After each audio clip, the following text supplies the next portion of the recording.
Infectious arthritis. Introduction. Rheumatoid arthritis is caused by an infection in the body that spreads to a joint.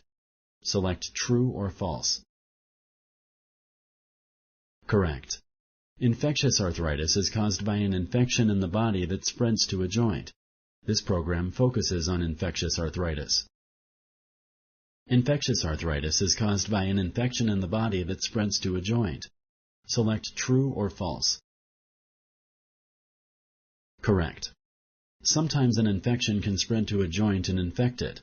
The infection damages the joint and is known as infectious arthritis. Infectious arthritis only causes joint pain. Select true or false. Correct. Other symptoms of infectious arthritis include chills and fever. All types of infectious arthritis may be treated with antibiotics. Select true or false. Correct. Antibiotics are often used to treat infectious arthritis caused by bacteria. However, viral infections cannot be treated with antibiotics. Other treatments are available. Surgery is commonly used to treat infectious arthritis. Select true or false. Correct.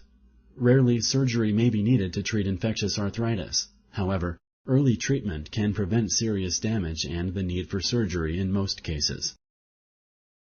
Thank you for using Explain.